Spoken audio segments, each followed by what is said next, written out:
Senior parliamentarian ہونے کے علاوہ چونکہ اسپیکر قومی اسمبلی رہے ہیں، وہ ان معاملات کو باریک بینی سے پہلے بھی دیکھتے رہے ہیں، اب بھی دیکھتے ہوں گے۔ ہم ایاز صادق صاحب سے پوچھیں گے کہ کل جو انہوں نے یک طرفہ طور پر موشن جو تحریک تھی منظور کرا لی ہے، اس کے کیا اثرات ہوں گے، اور اسپیکر کے سامنے جو ایک کمیٹی مشترکہ کمیٹی بنانے کا معاملہ ہوا تھا اس کو کیوں نظر انداز کیا گیا؟ صدا صاحب، آپ کے علم میں ہیں سارے معاملات؟ جی شکریہ، بسم اللہ الرحمن الرحیم۔ جی میں یہ جو کل انہوں نے اپنی اسٹرینتھ کے بیس کے اوپر جو بل پاس کرائے ہیں اور ریفر کیے ہیں جوائنٹ سیشن میں، اس کا تھوڑا سا پس منظر میں اگر چلے جائیں تو آپ کو یاد ہوگا کہ 2 ماہ پہلے انہوں نے 21 بل وداؤٹ ڈسکشن، وداؤٹ ڈیبیٹ، نہ کوئی بحث، جنہوں نے ڈسینٹ نوٹ دیا تھا ان کو بھی بولنے کی نہیں اجازت دی گئی، نوٹس پیریڈ ہوتا ہے وہ بھی نہیں دی گیا، 21 بل انہوں نے چند منٹ کے اندر پاس کر لیے۔ آپ کو یاد ہوگا 18th امینڈمنٹ میں سپریم کورٹ کا اعتراض یہ تھا کہ آپ لوگوں نے کمیٹیز میں بیٹھ کے اس پہ بڑی سیراز بحث کی، مگر جب فلور پہ آیا تو آپ لوگوں نے ڈسکشن نہیں کی۔ ہم اس کو تو کر رہے ہیں مگر آگے سے آپ کو یہ اس کے اوپر ڈسکشن کرنی چاہیے۔ سو انہوں نے جب 21 کیے تو اپوزیشن نے پروٹیسٹ کیا۔ اپوزیشن نے پروٹیسٹ کرنے کے بعد ہم پھر اسپیکر صاحب کے پاس بھی گئے، اپوزیشن کے ممبران، اور ہم نے کہا کہ جو آپ کام کرنا چاہ رہے ہیں، آپ صحیح کام اگر جو کرنا چاہ رہے ہیں اور وہ غلط طریقہ اڈاپٹ کریں گے تو وہ غلط گنا جائے گا، وہ صحیح لگے گا بھی نہیں اور گنا بھی نہیں جائے گا۔ سو انہوں نے ایک کمیٹی بنا دی جس میں ساری پولیٹیکل پارٹیز نیشنل اسمبلی کی اس کی ممبر بن گئیں۔ اس میں ہم آئے اور آ کے ہم نے شاہدہ اختر علی صاحبہ کو اس کا کنوینر، چیئر پرسن ہم نے مقرر کر دیا، اور اس میں یہ فیصلہ ہوا کہ ہر بل یہاں پہ لایا جائے گا، اس پہ ڈسکشن ہوگی۔ اس میں الیکشن ریفارم کے بھی 2 بل تھے، اور یہاں پہ ڈسکشن ہوگی، اور پھر ہم اپنی ریکمنڈیشنز جو ہیں ہم سینٹ کو بھیج دیں گے کہ جی سینٹ میں اس کو کنسیڈر کیا جائے ان ریکمنڈیشنز کو، تاکہ ہم نان کانٹروورشل چیز کو کانٹروورشل نہیں بنانا چاہتے اور ہم کنسنسس چاہتے ہیں۔ بہرحال انہوں نے وہ تو بنا دی، مگر انہوں نے اس کے باوجود اس کو ہاؤس میں لے کر دیا اور کل اس کو ووٹ آؤٹ کر دیا۔ اب کل ووٹ آؤٹ ہونے سے پہلے میری پرسوں ملاقات ہوئی تھی، نوید قمر صاحب اور میں اسپیکر صاحب کے پاس بیٹھے تھے اور بابر اعوان صاحب بھی تشریف لائے۔ ہم نے انہیں بتایا کہ 117 میٹنگز ہوئی تھی پچھلے الیکشن کمیشن جو الیکشن ایکٹ کو ہم نے امینڈ کیا تھا، 117 میٹنگ ہوئی، اور ہم نے اور ہم نے اس کے اوپر کنسنسس، جس پہ کنسنسس نہیں ہوتا تھا اس کو علیحدہ کر دیتے تھے، جس پہ کنسنسس ہوتا تھا اس کو ہم نے پاس کیا۔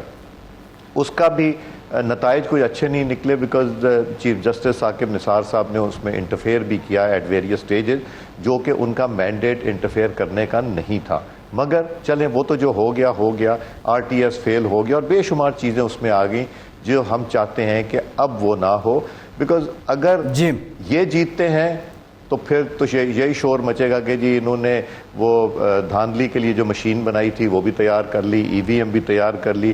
ای وی ایم دنیا کے کتنے ممالک یوز کر رہے ہیں اور کتنوں نے کر کے چھوڑ دیا، یہ ڈسکشن ہونی تھی۔ سو میں واپس آتا ہوں، تو ہم نے اسپیکر صاحب سے بات کی، اسپیکر صاحب سے جو بات ہوئی، اسپیکر صاحب کی بھی یہ رائے تھے، ہم نے کہا آپ جو کرنا چاہ رہے ہیں اس میں موشن لائیں، جو آپ بل لے کے آئے ہیں جو جوائنٹ سیشن میں دینا ہے اس کو بھی ڈسکس کریں، اور ایک شک کر دیں۔ اگر ہم لوگ 6 یا 8 گھنٹے روز بیٹھ جائیں تو، اور یہ اس میں ساری آپ نیشنل اسمبلی اور سینٹ کی جو پولیٹیکل پارٹیز ہیں اس میں لیں، اس میں پی ڈی ایم بھی کور ہو جاتی، صرف 2 جماعتیں پی ڈی ایم کی رہ جاتی ہیں جو اس میں کور نہیں ہوتی، ان کو ہم بریف کر دیں گے، اور آپ اس کو یہاں پہ لے آئیے تاکہ ایک نیشنل کنسنسس ہو جائے۔ میں نے کہا مقصد کیا ہے؟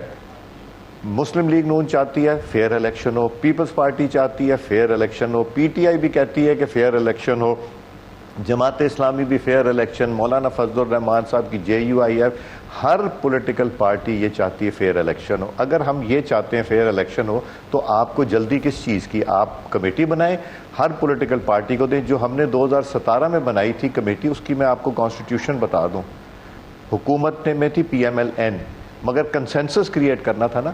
12 ممبر تھے گورنمنٹ کے اور 20 ممبر تھے اپوزیشن کے، نیشنل اسمبلی اور سینٹ سے، مگر جب یہ فیصلہ ہو گیا کہ کنسنسس سے ہونا ہے اور ہم فیئر الیکشن چاہتے ہیں تو اسی لیے فکر نہیں کی کہ گورنمنٹ کے پاس کم ہے. ہم نے ان کو یہ بھی پروپوزل دیا تھا کہ پروپورشنیٹلی بنا لیں, جتنی اسٹرینتھ ہے پارلیمنٹ میں وہ بھی بنا لیں. اسپیکر صاحب ایگری کر رہے تھے, مگر محترم بابر اعوان صاحب کا خیال تھا کہ نہیں جی میں نے تو یہ کرنا ہے, میں نے تو پرائم منسٹر سے ڈسکس کرنا ہے, بات کرنی ہے. اب دیکھیں ای وی ایم پہ ہم نے ڈسکشن کرنی تھی, انہوں نے بتانا تھا اس کے کیا فائدہ کیا ہے, ہم نے بتانا تھا کہ ہمیں کس چیز پہ شک ہے, اور اگر وہ شک دور ہو جاتے تو ہو سکتا ہے ای وی ایم کے اوپر ڈسکشن ہو جاتی کہ ہاں اس کو موڈیفائی کر لیا جائے. مگر ہوا کیا, ہماری میٹنگ ہوئی, اسپیکر صاحب ہم سے اور نوید قمر صاحب سے ایگری کر رہے تھے کہ اس پہ کنسنسس کریٹ کریں. بابر اعوان صاحب کہہ رہے تھے میں پرائم منسٹر سے پوچھوں گا, اور پرائم منسٹر سے جب پوچھا تو انہوں نے کہا بلڈوز کر دو. اب اگر یہ بل پاس ہو جاتا ہے جوائنٹ سیشن میں, جو کہ ہونے کے چانسز ہیں, تو پھر جو ان کے اتحادی ہیں کل وہ بھی افیکٹ ہو سکتے ہیں. جی ٹھیک ہے سردار صاحب, ایک اور معاملہ ہے وہ بھی ہو سکتی ہے. یہ سردار صاحب یہ آپ نے اتحادیوں اسی طرح گورنمنٹ بھی افیکٹ ہو سکتی. نہیں, آپ نے یہ دلچسپ بات کہی کہ ان کے اتحادی, اس کا مطلب ہے کہ اتحادی بھی اختلاف کر رہے ہیں اس انداز فکر سے. میں آپ کو بڑے کلیئرلی میں آپ کو کلیئرلی بتا دوں, میری خالد مقبول صدیقی صاحب سے بھی ملاقات ہوئی تھی. میں جہاں پہ میری سیٹ ہے وہ تشریف لائے تھے, اور ہمارا ایک تعلق ہے بیکاز سالہ سال اکٹھے رہے ہیں.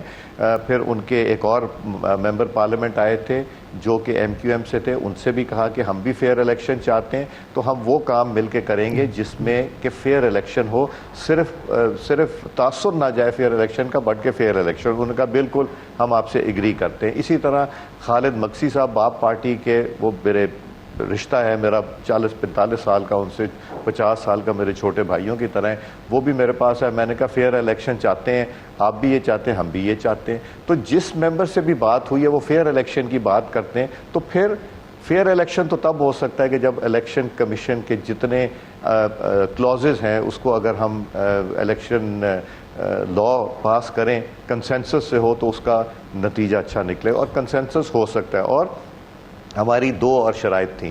ہم نے یہ کہا تھا کہ جی آپ اس میں, ہم الیکشن کمیشن آف پاکستان ایک میجر سٹیک ہولڈر ہے, کچھ کانسٹیٹیوشنل وائلیشنز ہیں آپ کے بلوں میں جو کہ کورٹ میں چیلنج ہو سکتی, تو وہ نہ کریں. مگر آپ کو پتہ ہے کہ وہاں ذہن ذرا اور ہے, کنسنسس کا ذہن تو کشمیر کے اوپر بھی نہیں ہوا, اور کسی اور سردار صاحب یہ جو آپ فرما رہے ہیں, ایک اور کنڈیشن وہ بھی سن لیجئے. نہیں, ایک اور کنڈیشن بھی سن. ہم نے کہا تھا یہ میڈیا کو اوپن کر دیجیے گا ہماری میٹنگز, تاکہ سب کو پتہ چل جائے. اب مجھے یہ لگتا ہے کہ یہ گورنمنٹ میڈیا کو بھی نہیں اوپن کرنا چاہتی, الیکشن کمیشن کی بھی نہیں سننا چاہتی, اپوزیشن کی بھی نہیں سننا چاہتی. تو یہ اگر پاس بھی کرا لیں گے تو پھر سڑکوں پہ ہی ہوں گے نا لوگ. گورنمنٹ کا کام ہوتا ہے چیزیں سمیٹنا اور کرنا. ہمارے بل 95% ہمارے بل کنسنسس سے کیوں ہوئے, جو اسپیکر کے کمرے میں منسٹر آ جاتے تھے اور ہم اپوزیشن کو بلاتے تھے, ان کے ہاتھ میں بل پکڑاتے تھے, یہ بل آنے والا ہے, ابھی آیا نہیں, اس کے اوپر آپ اپنی امینڈمنٹس دے دیں. وہ 2-4-5 دن میں امینڈمنٹس دیتے تھے, 90% ایکسیپٹ ہو جاتی تھی. جہاں نہیں ہوتا تو وہ ان کو ریزن بتاتے تھے. ہمارے بل میں لڑائی جھگڑا ہی نہیں ہوتا تھا, اور ہمارے پاس ہو جاتے تھے. تو ذرا سا اس کو طریقے سے افیکٹ کرنے کی ضرورت ہے. وہ صاحب یہ جو آپ فرما رہے ہیں, صدر صاحب یوز کر رہے ہیں. اب آپ باپ پارٹی کا, ایم کیو ایم کا فرما رہے ہیں, تو ایک طرف آپ نے کہا کہ یہ چانسز ہیں کہ منظور ہو جائیں گے, دوسری طرف اگر وہ اختلاف کرتے ہیں, وہ ان کو منظور نہیں کرتے, تو پھر تو منظور کرنا مشکل ہے. اپنی اکثریت تو پارٹی کی نہیں ہے, تو یہ بھی ہو سکتا ہے کہ یہ جو اتحادی الگ ہو جائیں, یعنی اس منظوری کا یا آپ انگیج کر لیں اتحادیوں, یا آپ انگیج کر لیں, یہ امکان ہے.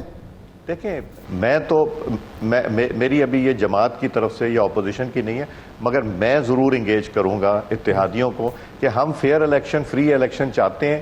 اور اگر آپ بھی چاہتے ہیں تو یاد رکھیے گا یہ آپ ہی کے اوپر بھی یوز ہو سکتا ہے, اور یہ گورنمنٹ ریئلائز نہیں کر سکتی, یہ ان کے اوپر بھی یوز ہو سکتی ہیں چیزیں جو وہ جلد بازی کر رہے ہیں. تو میں تو کم از کم اتحادیوں سے بھی بات کروں گا, ایم کیو ایم سے بھی بات کروں گا, باپ سے بھی کروں گا, جی ڈی اے سے بھی بات کروں گا, انڈیویجول ممبر سے بھی بات کروں گا کہ یار کوئی ایسا کام کریں جس میں کہ سب کی عزت ہو, پارلیمنٹ کی عزت ہو, ڈیموکریسی کی عزت ہو, سسٹم کی عزت ہو, الیکشن کمیشن کی عزت ہو, ووٹر کی عزت ہو. اس سارے کو مد نظر رکھتے ہوئے کوئی ایسا کام کریں جس میں سب ایکسیپٹ کریں کہ ہاں اب الیکشن فول پروف ہو سکتا ہے.